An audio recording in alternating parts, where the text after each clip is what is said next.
जो भरतपुर का विजन प्रस्तुत करेंगे और जो होने जा रहा है, मैं आज आपको कह सकता हूं कि भरतपुर शहर को नए साल में बहुत अच्छा तोहफा मिलने जा रहा है। भरतपुर शहर न केवल और शहरों के मुकाबले बहुत ऊपर उठेगा और उसमें दो तीन चीज़ें कि क्या होने जा रही हैं और क्या होना चाहिए, दोनों चीज़ों का प्रेस कॉन्फ्रेंस होगी। बहुत चीज़ें हो गई हैं। मैं इस प्रेस कॉन्फ्रेंस के माध्यम से हमारे माननीय मुख्यमंत्री महोदय को तहे दिल से आभार व्यक्त करता हूं और बिल्कुल ईमानदारी के साथ और सटीक तरीके से जो उन्होंने भरतपुर के लिए विज़न दिया है, उसमें छोटी मोटी हमें लड़ी पिरोनी है और वो वाकई अब ऐसा लग रहा है कि भरतपुर का जो विकास है वो धरातल पर उतरेगा।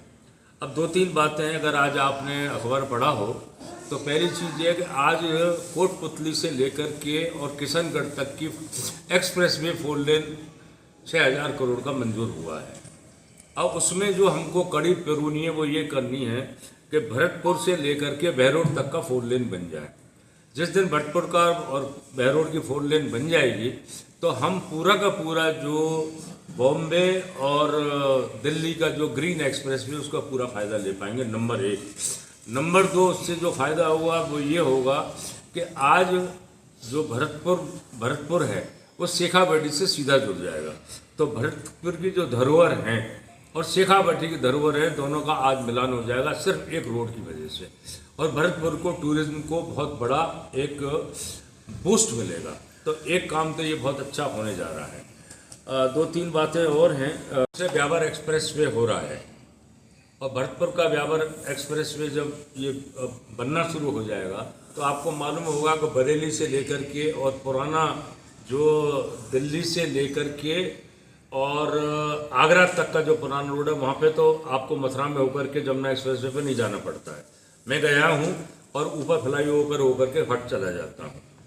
तो जब यहाँ जुड़ जाएगा, ये अगर ये अपना मथुरा से लेकर के भरतपुर और जुड़ जाए और भरतपुर से फिर ब्यावर को जाएगा तो आज नोएडा की जो दूरी है वो 2 घंटे हो जाएगी, सिर्फ 2 घंटे हो जाएगी। ना केवल नोएडा ही हो जाएगी, जो जेवर एयरपोर्ट है वो सिर्फ 1.5 घंटे का हो जाएगा भरतपुर से, जहाँ से पूरे दुनिया भर की फ्लाइटें आपको मिलेंगी। तो ये चीज़ें हो रही हैं। इसमें मैं कोई ऐसा नहीं कह रहा हूँ, ये कोई हवा में बात नहीं कर रहा हूँ। तीसरी बात यह है कि जब ये 4 लेन बन जाएगा तो हम इसमें एक चीज़ और जोड़ रहे हैं कि हमारी डीग से लेकर के पहाड़ी तक आप हमको 4 लेन बना दीजिए तो हम पहाड़ी पे चढ़ेंगे, ना कि हम बड़दा मेप पे चढ़ेंगे। तो उस वक्त गुड़गांव की दूरी सिर्फ 2 घंटे हो जाएगी। तो नोएडा की दूरी 2 घंटे की और गुड़गांव की दूरी 2 घंटे की। तो आप समझ लीजिए कि भरतपुर का क्या होने वाला है, भरतपुर के लिए एक विकास के कैसे पंख लगेंगे। ये सब चीज़ें वो हैं जो करीब करीब होने वाली हैं। और एक जो 4 लेन हमको प्रस्तावित करनी है वो 4 लेन यही प्रस्तावित करनी है कि डीग से लेकर के और पहाड़ी तक की हमारी 4 लेन हो जाए। और ये हमारा जो बेडम साहब हैं उन्होंने बता ही दिया है कि इसकी DPR बन गई है भरतपुर से लेकर के अलवर की। लेकिन अब हम उनको कहेंगे रिवाइज इसको बहरोड तक बनवा दो। बहरोड से बनवाते ही अपन सीकर में चले जाएंगे। और तीसरा हमारे मैंने कहा था, इस पर इन्होंने काम शुरू कर दिया है ये विजन डॉक्यूमेंट में। अब इस विजन डॉक्यूमेंट में मैं नया जो जोड़ने वाला हूँ वो भरतपुर से लेकर के बहरोड का जोड़ूंगा और भरतपुर से डीग से लेकर के और पहाड़ी का जोड़ूंगा 4 लेन। तो ये इस तरह का इनका ये जो भरतपुर का है वो रोड नेटवर्क हो जाएगा। उसके अलावा अब आते हैं हम एयरपोर्ट पर। मतलब आपकी रोड की कनेक्टिविटी होगी, एयर की कनेक्टिविटी हमारी क्या होगी। एयर की कनेक्टिविटी हमारा जेवर एयरपोर्ट 1.5 घंटे का हो गया। आगरा का आप चिट्ठी पढ़ लीजिए, समृद्ध भारत अभियान के में योगी जी ने के PA ने मुझको कह दिया था कि साहब आपका हम एक्सटेंशन कर रहे हैं आगरा का, लेकिन आगरा इंटरनेशनल एयरपोर्ट कब बनेगा ये हमको नहीं मालूम है, क्योंकि जेवर बन चुका है। तो योगी जी ने यह कहा है आपके लिए। तो आज आगरा का एक्सटेंशन हो गया है।